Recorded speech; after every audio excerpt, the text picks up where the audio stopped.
El pensamiento transcurre leve en un estado que afianza los sentimientos con respecto a esa parte de uno mismo que se desarrolla involuntariamente.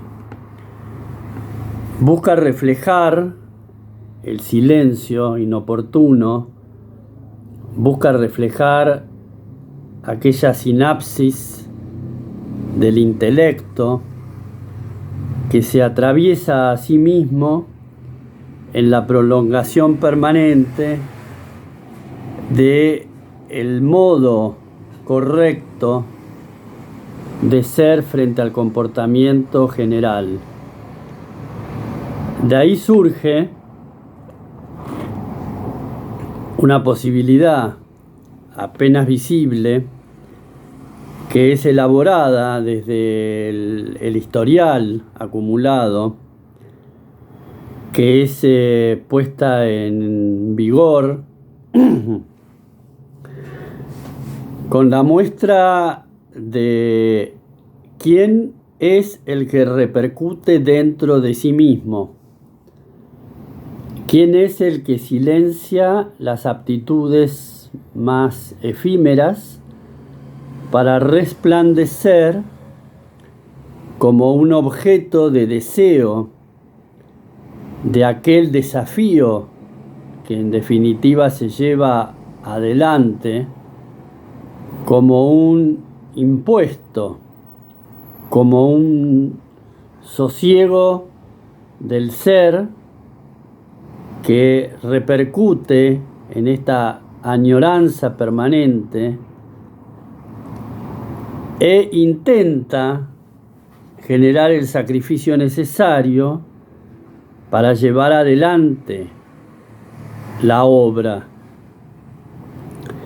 Como si todo eso fuera un rejunte especulativo de valores, de preguntas, de respuestas inconclusas que de golpe aminoran la marcha y se hace un raudo silencio sepulcral, dando origen a un estigma naturalizado como partícipe activo del desarrollo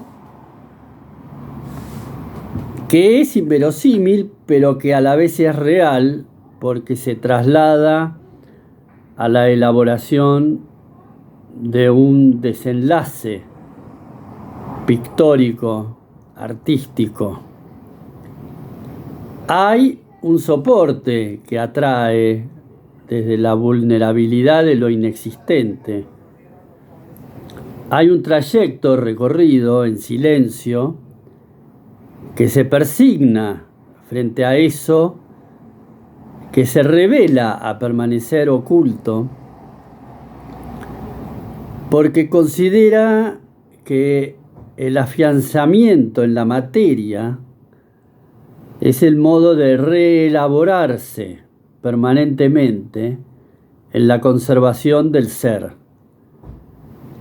El ser logra conservarse a sí mismo justamente en la interioridad que se desarticula minuto a minuto mientras que uno elabora un sistemático plan para desarrollar una obra. Entonces el modo se convierte en la penumbra donde el artista oscila permanentemente entre aquello existente y aquello no existente y traslada esas ansias de ser alguien, esos anhelos de pertenencia que en definitiva destruyen ese hilo invisible donde se conduce el néctar creativo. Esa sabiduría creativa se lanza hacia afuera solamente en la certeza de lo que no existe. Entonces, el artista, al poner de manifiesto un deseo, una estructura social y cultural para llevar adelante ese gesto, esa obra que debe encontrar un espacio y un lugar en el afuera, transforma ese hilo invisible en algo visible, le modifica el gen por un atávico movimiento de egolatría y de poca sinceridad con uno mismo al pretender saber que ese camino es el cierto, es el correcto. Todo este rumbo de la planificación artística sin objetivo se convierte en el ejemplo de la nada misma, que atesora aquel no resultado, aquella no valoración,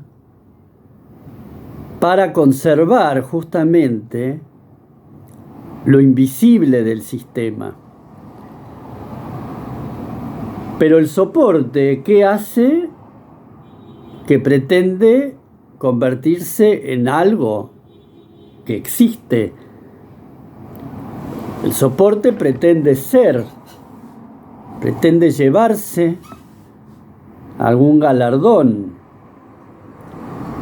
pretende convertirse en una señal luminosa que antecede al propio artista y que inclusive pretenderá quedarse una vez que el artista desaparezca. ¿Qué poder tiene esa obra de subyugar al propio artista a ser quien es, para convertirse en aquello que podrá ser en el futuro, en la historia, mientras que su materia permanezca? Porque la materia también tiene su finitud. ¿Cómo ponerle a un soporte, a una obra de arte, cómo ponerle semejante magnitud de durabilidad que a la vez empaña la presunta libertad del ser, que, añorando continuamente el vacío, parece llenarse de lo absurdo? Si uno mismo es finito y se termina, lo que uno construye como materia también se destruye en el paso del tiempo. ¿Y qué queda? ¿O qué es lo que perdura? ¿Qué es lo que insta a uno quedarse en el desarrollo de lo que aparenta ser eterno, cuando en realidad es volátil? Es que es un mecanismo, es solo un nivel de conciencia que se retrotrae en esta conjugación de valoraciones, de palabreríos externos que dicen, que conjugan verbos para definir lo indefinible. Entonces la postura del artista, rotulado como rotula el mundo del arte a través de la historia, y a través de la presunción futura de lo que podrá ser ese mundo con respecto a lo que viene siendo desde sus comienzos. Y en realidad el sistema y que involucra al ser, involucra a la materia, involucra lo vivo, lo existente, a la vez involucra lo inexistente, el alma de esta escena, lo invisible de este complejo sistema, que se reelabora a sí mismo solamente en el ansia de ese generador.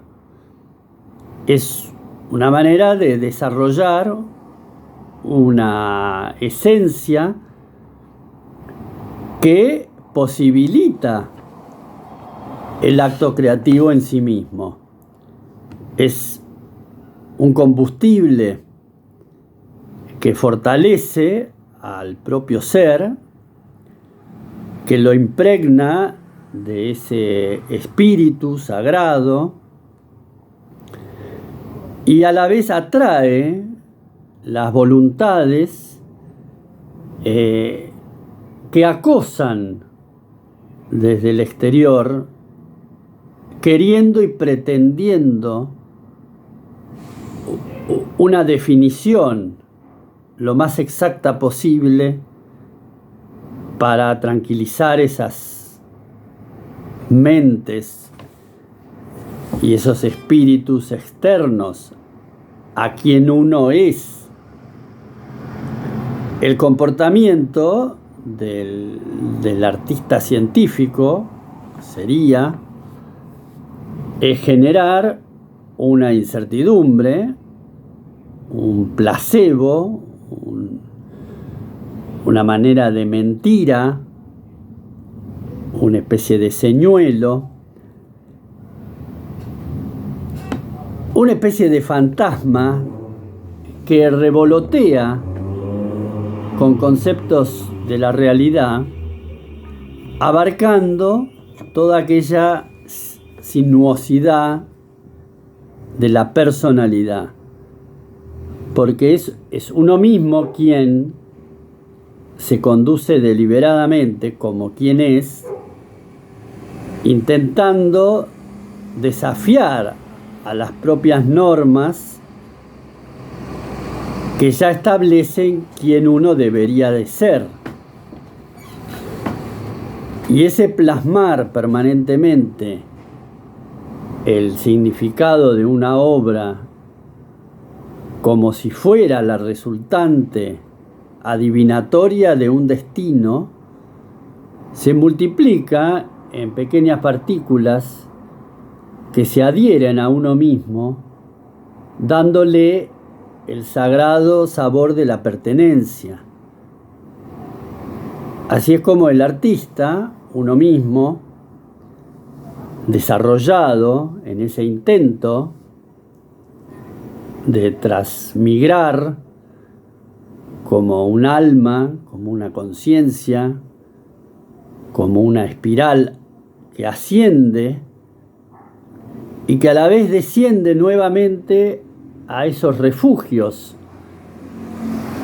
conservados bastante en las cercanías de todo este otro mundo que parece ya desenvolverse libremente y con sus propias aptitudes.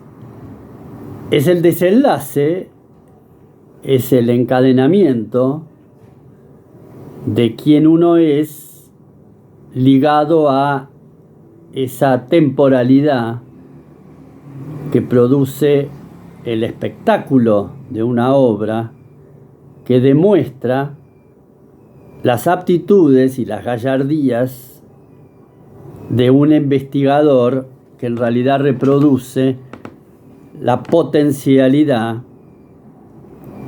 de su espíritu de aventura.